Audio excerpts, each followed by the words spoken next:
Hello बच्चों, आज हम लोग बात करेंगे एक्सचेंज कंट्रोल के बारे में। मैंने इससे पहले आप लोगों को नोट्स रिटन फॉर्मेट पे प्रोवाइड किए हैं और इस लेक्चर में हम लोग उसी टॉपिक पे डिस्कशन करेंगे जिसके कि मैंने आपको नोट्स दिए हैं। यहाँ पर मेथड्स ऑफ एक्सचेंज कंट्रोल की बात हो रही है, तो सबसे पहले ये जानना बहुत ज़रूरी है कि एक्सचेंज कंट्रोल क्या है बेसिकली। तो हमारा जो सब्जेक्ट है वो फॉरेन एक्सचेंज से जुड़ा हुआ है। इसमें एक्सचेंज कंट्रोल का मतलब ये है कि कोई भी country, for suppose India, India is our country, तो इंडिया में जो भी हम फॉरेन करेंसीज़ के साथ एक्सपोर्ट और इंपोर्ट करते हैं या एक्सचेंज करते हैं, इसके ऊपर गवर्नमेंट कोई ना कोई एक रेस्ट्रिक्शन या कंट्रोल इम्पोज करती है। ये कंट्रोल इसलिए होता है क्योंकि इसमें ये मेंशन करने के लिए ज़रूरी होता है कि हमारी करेंसी की प्रेजेंट समय में दूसरी कंट्री के करेंसी की कंपैरिजन में क्या वैल्यू है। इस वैल्यू को कंट्रोल करना, इस वैल्यू के अकॉर्डिंग हमारी इकोनॉमी को मैनेज करना, ये एक बहुत इंपॉर्टेंट फैक्टर होता है।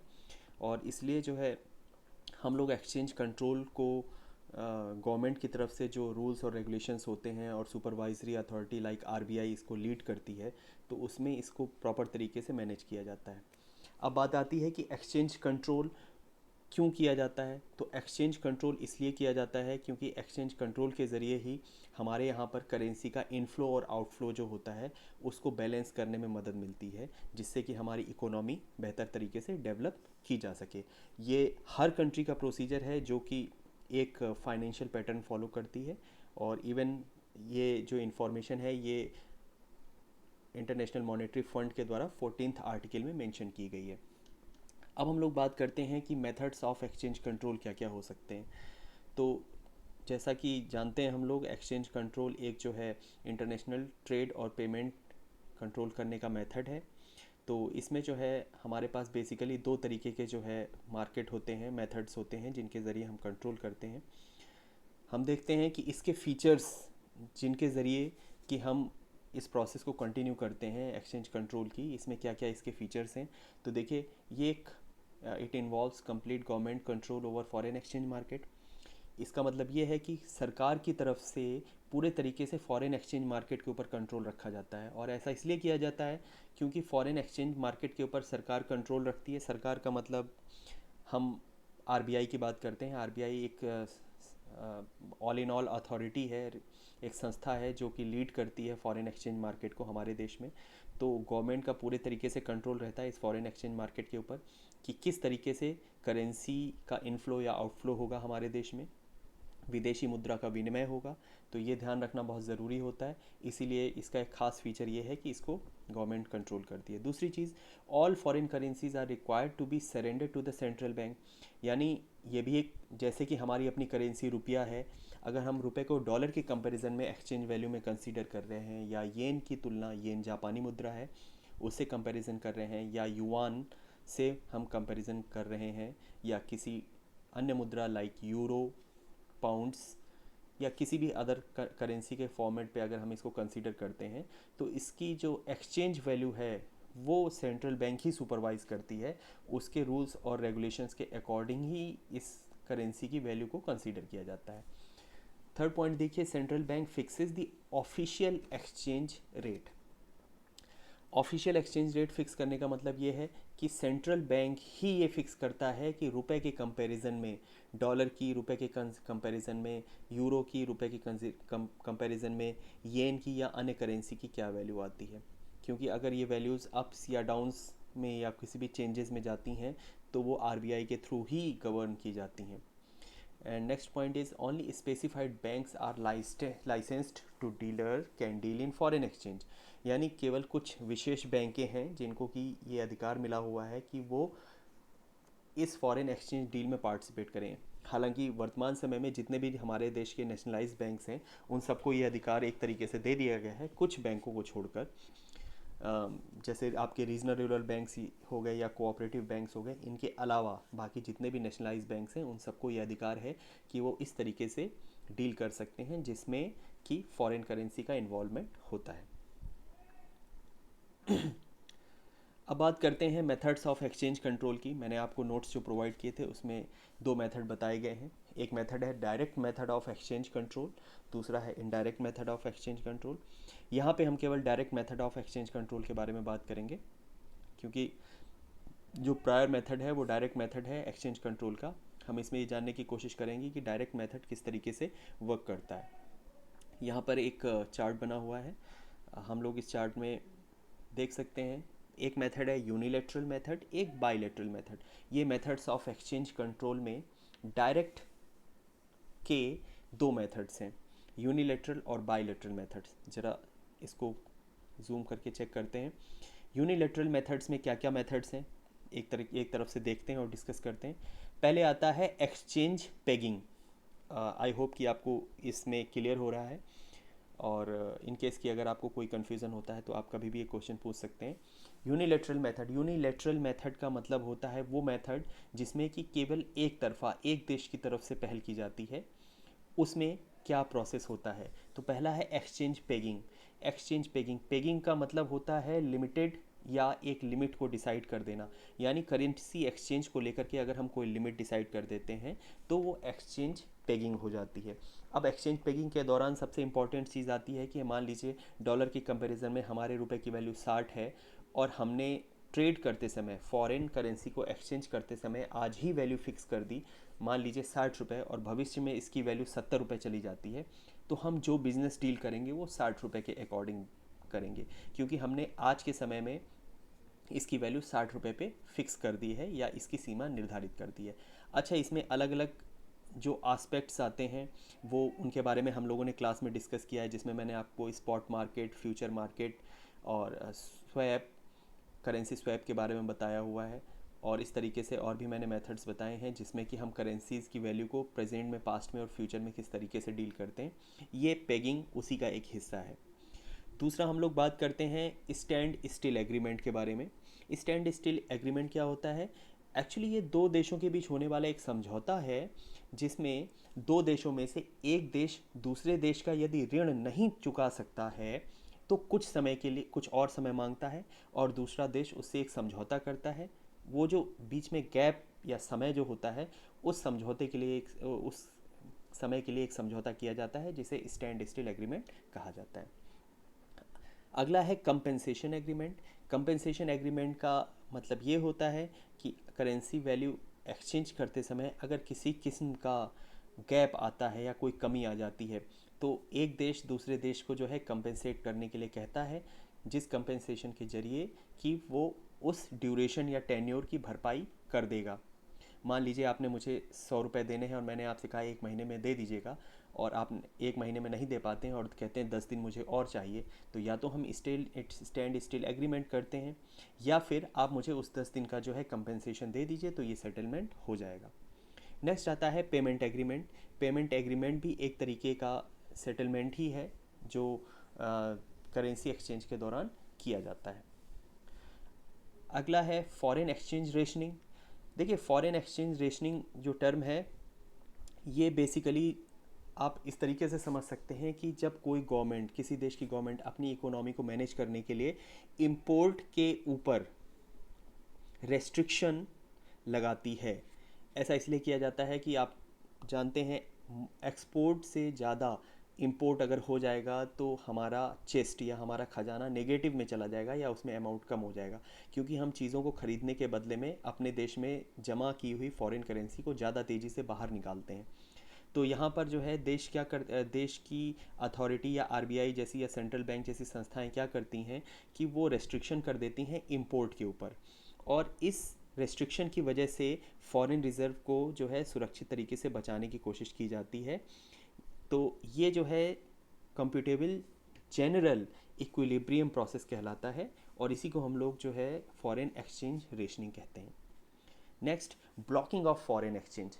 कई बार जब एक्सेस फॉरेन रिज़र्व जो है बाहर से हमारे पास आ जाता है और हमको उसको अपने अकाउंट में सेव करना होता है, और एक्सपोर्ट की मात्रा कम हो जाती है और इंपोर्ट बहुत तेज़ी से बढ़ जाता है, तो हम blocking of exchange, foreign exchange को यूज़ करते हैं। ये एक यूनिलेटरल मेथड है इस प्रोसेस का। अब हम लोग बात करते हैं बाईलेटरल मेथड की। बाईलेटरल मेथड नॉर्मली जो है जब यूज़ किया जाता है तो उसमें दो ही आते हैं, एक क्लीनिंग एग्रीमेंट, एक मोरेटोरियम एप्लीकेशन। तो क्लीनिंग एग्रीमेंट क्या होता है इसके बारे में बात करते हैं। क्लीनिंग एग्रीमेंट जब दो देश अपने राष्ट्रीय मुद्राओं के रूप में अपना अकाउंट सेटल करने पर सहमत होते हैं, तो ये प्रक्रिया जो है सेंट्रल बैंक्स द्वारा निर्धारित की जाती है और इस प्रोसेस को क्लीनिंग एग्रीमेंट कहते हैं।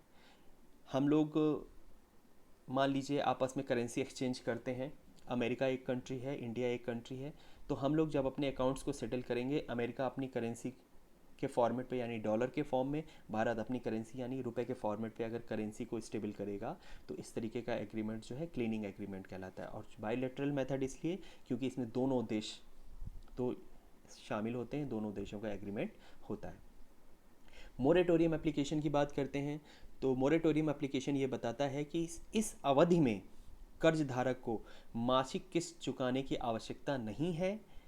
इससे क्या होता है कि नकदी का जो अगर संकट है या नकदी की कोई प्रॉब्लम होती है किसी को, किसी ऋण धारक को, तो वो आसानी से सॉल्व हो जाती है। सीधी सी भाषा में कहा जाए कि अगर हम लोग कोई ईएमआई दे रहे हैं और अभी हाल में ही आरबीआई ने कह रखा है कि 3 महीने के लिए आरबीआई कहता है आपकी ईएमआई किस्त माफ़ है, 3 महीने बाद उसको आप जो है पे कर सकते हैं, हालांकि इंटरेस्ट उस पर चार्ज होगा, लेकिन ये 3 महीने का हमको जो टेन्योर मिला हुआ है, ये जो एग्जेम्पशन है, ये एक तरीके से मोरेटोरियम एप्लीकेशन का ही एग्जाम्पल होता है। उम्मीद है आपको मेथड्स ऑफ एक्सचेंज कंट्रोल में जो डिस्कस किया इसमें समझ में आया होगा। अगर आपको कोई दिक्कत होती है आप मुझसे कभी भी क्वेश्चन कर सकते हैं। अब हम लोग बात करते हैं जिस पे हम लोग प्रोसेस पे डिस्कस कर रहे थे कि डायरेक्ट मेथड्स कौन कौन से हैं। तो उसमें हम लोगों ने देखा, उसमें हम लोग देख सकते हैं एक मेथड है इंटरवेंशन। तो इंटरवेंशन एक ऐसा प्रोसेस है, इंटरवेंशन एक्चुअली इंटरवीन टर्म से बना हुआ है। इंटरवीन का मतलब है कि हम जो है इन्वॉल्व होते हैं या शामिल होते हैं। तो government intervention in foreign exchange market, यानी अगर विदेशी मुद्रा के बाज़ार में सरकार या किसी देश की जो है मुख्य संस्था या सेंट्रल बैंक शामिल होता है, तो उस प्रोसेस को इंटरवेंशन कहते हैं। इंटरवेंशन की प्रोसेस में ज़्यादातर pegging up and pegging down cases consider किए जाते हैं। पेगिंग अप और पेगिंग डाउन का मतलब ये है कि फॉरेन एक्सचेंज के दौरान करेंसी की निचली और ऊपरी वैल्यू को फिक्स कर दिया जाता है, ताकि करेंसी उस वैल्यू से ना तो नीचे जा सके ना उससे ऊपर जा सके, और उस बीच की स्थिति में हम जो है करेंसी को उसकी वैल्यू के आधार पे बाई या सेल कर सकते हैं। इससे फ़ायदा ये होता है कि हम करेंसी में अगर नुकसान होता है तो अधिक नुकसान होने से बच जाते हैं, और यदि फ़ायदा होता है तो हम एक अच्छे स्तर तक का फ़ायदा करेंसी से ले सकते हैं। दूसरी बात आती है एक्सचेंज रेस्ट्रिक्शंस की। अब एक्सचेंज रेस्ट्रिक्शंस में क्या होता है, डायरेक्ट मेथड में कई सारे आरबीआई द्वारा बनाई हुई पॉलिसियां हैं जिसमें कि जो है रेस्ट्रिक्शन क्रिएट किया जाता है। इसमें है एलोकेशन अकॉर्डिंग टू प्रायोरिटी। इसका मतलब ये है कि एसेंशियल गुड्स जिनकी की प्रायोरिटी है देश में, उनका तो इंपोर्ट किया जाए, बट लग्जरी गुड्स जिनका बहुत ज़्यादा हमारे देश में रिक्वायरमेंट नहीं है, उनको रेस्ट्रिक्ट करके लाया जाए। इससे करेंसी को सेव किया जा सकता है, फॉरेन एक्सचेंज वैल्यू में कंसीडर किया जा सकता है। कैसे? जैसे थोड़ी देर के लिए फेरारी या रोल्स रॉयस जैसी लग्जरियस कार्स, जो कि हमारे देश में शायद लिमिटेड अमाउंट में होंगी, 12, 15, 20, 22, इससे ज़्यादा ये सोल्ड आउट नहीं होती हैं। इस तरीके की अगर कोई लग्जरी गुड्स की मार्केट है तो उसको हमारे देश में ऑन बिहाफ ऑफ रिक्वायरमेंट, यानी अगर किसी ने इस तरीके की चीज़ों को ख़रीदने के लिए बहुत ज़्यादा गुजारिश की है, तो हम उसको फॉरेन मार्केट से ला करके भारतीय मार्केट में सेल कर सकते हैं। अदरवाइज़ इस तरीके के गुड्स पे हम रेस्ट्रिक्शन कर देते हैं, क्योंकि इस तरीके के गुड्स का अगर हम एक जनरल बाज़ार डेवलप भी करना चाहें तो वो भी हमारे लिए पॉसिबल नहीं है। अब इसमें मल्टीपल एक्सचेंज रेट्स की बात आती है। तो मल्टीपल एक्सचेंज रेट्स क्या कहते हैं? Different exchange rates and different imports, यानी अलग अलग गुड्स जो है उनके इंपोर्ट की क्या वैल्यू है, उन पे किस तरीके के एक्सचेंज रेट्स लागू होने चाहिए, ये डिपेंड करता है। आप गोल्ड को इंपोर्ट करके लाएंगे, उसकी एक्सचेंज वैल्यूज़ अलग होंगी। आप एक जनरल क्लॉथिंग सेक्शन की चीज़ इंपोर्ट करके लाएंगे, उसकी एक्सचेंज वैल्यू अलग होगी। आप एक सोप को इंपोर्ट करके लाते हैं, उसकी वैल्यू अलग होगी। एक कॉस्टली कार या कॉस्टली व्हीकल लेकर के आते हैं, उसकी वैल्यू अलग होगी। तो ये जो अलग अलग एक्सचेंज रेट्स होते हैं, ये डायरेक्ट मेथड में अप्लाई किए जाते हैं। सेकेंड पॉइंट है रिडक्शन किया जाता है इंपोर्ट में और इंक्रीज़ किया जाता है एक्सपोर्ट को। हालांकि इसके बारे में हम पहले भी पढ़ चुके हैं जब मैंने आपको बताया कि इंपोर्ट को कम करना है, एक्सपोर्ट को बढ़ावा देना है, ताकि हमारा चेस्ट फॉरेन करेंसी से भर जाए। अब बात होती है एक्सचेंज क्लीनिंग एग्रीमेंट की। एक्सचेंज क्लीनिंग एग्रीमेंट, इसमें क्या है, repayment of debt of one country to another, यानी एक्सचेंज क्लियरिंग एग्रीमेंट। हमने इसके बारे में पहले भी पढ़ा था। क्लियरिंग एग्रीमेंट होता है जब एक देश अपने अपनी मुद्राओं के रूप में जो है अपने अकाउंट को सेटल करने पर सहमत हो जाते हैं, है ना। तो दो देश आपस में जो है आए आमने सामने और उसमें एक दूसरे से अपनी अपनी करेंसी को सेटल करने की बात आती है, तो उसमें ये बात आ जाती है, ठीक है। इसी तरीके से क्वांटिटेटिव रेस्ट्रिक्शन क्या होता है। क्वांटिटेटिव रेस्ट्रिक्शन में क्वांटिटी जो होती है, रेस्ट्रिक्शन इन क्वांटिटी, यानी उसकी मात्रा पे जो है रोक लगा दी जाती है, और गुड्स के इंपोर्ट पे कोटा लगा दिया जाता है। कोटा लगाने की वजह से क्या हो जाता है कि उस कोटे के अंदर ही वो गुड्स इंपोर्ट किया जा सकता है। कई सारे, जब हम लोग एक्सपोर्ट इंपोर्ट पॉलिसीज़ पढ़ते हैं तो उसमें ये आता है कि कोटा यूज़ किया जाता है। कुछ कुछ गुड्स ऐसे होते हैं जिनको कि विदेशों से देश के अंदर इंपोर्ट करने में सरकार द्वारा कोटा लगाया जाता है, यानी रेस्ट्रिक्शन लगाया जाता है।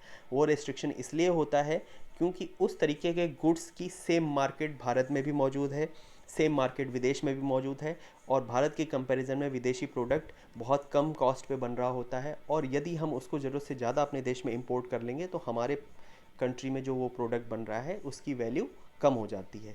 इसीलिए बाहर से आने वाले सस्ते प्रोडक्ट्स को हम रेस्ट्रिक्ट कर देते हैं, उनके ऊपर कोटा लगा देते हैं, ताकि कम अमाउंट देश में आ पाए और हमारे देश का सामान ज़्यादा बिक सके। इस तरीके से हम रेस्ट्रिक्शन के साथ इंपोर्ट को कंट्रोल करते हैं और भारत की इकोनॉमी को मैनेज करते हैं। अब कुछ चीज़ें हैं, एक्सपोर्ट बाउंटीज़ के बारे में बात करते हैं। एक्सपोर्ट बाउंटीज़ में encourage the domestic industries and raising the extreme value of country. जैसा कि मैंने आपको बताया, कोटा यही होता है कि हमारे देश में अगर कुछ हम लोकल प्रोडक्ट्स बना रहे हैं, उनको अगर हमको बढ़ावा देना है तो हम बाहर से इंपोर्ट होने वाले प्रोडक्ट के ऊपर रेस्ट्रिक्शन लगा देते हैं और कोटा क्रिएट कर देते हैं। दूसरी चीज़ है लिमिटेड अमाउंट। लिमिटेड अमाउंट का मतलब ये है कि हम जो है कम अमाउंट में जो है बाहर से प्रोडक्ट को मंगाएंगे, जिसकी वजह से हम अपने देश में ज़्यादा मैन्युफैक्चरिंग करेंगे। Third thing, government and domestic industries, यानी गवर्नमेंट और पब्लिक एंड प्राइवेट दोनों तरीके की एंटरप्रेन्योरशिप को डेवलप किया जाए, जिसकी वजह से हम बाहर से अपने देश में फॉरेन एक्सचेंज कर चेस्ट को बढ़ावा दे सकें। तो ये एक डायरेक्ट मेथड है। नेक्स्ट लेक्चर में हम लोग जो है इनडायरेक्ट मेथड के बारे में डिस्कशन करेंगे। नोट्स आपको ऑलरेडी प्रोवाइड कर दिए गए हैं। किसी किस्म की अगर आपको दिक्कत होती है तो you can ask the question any time, और आप ये क्वेश्चन जो है या तो ग्रुप के थ्रू पूछ सकते हैं या पर्सनली कॉल करके भी पूछ सकते हैं। Thank you.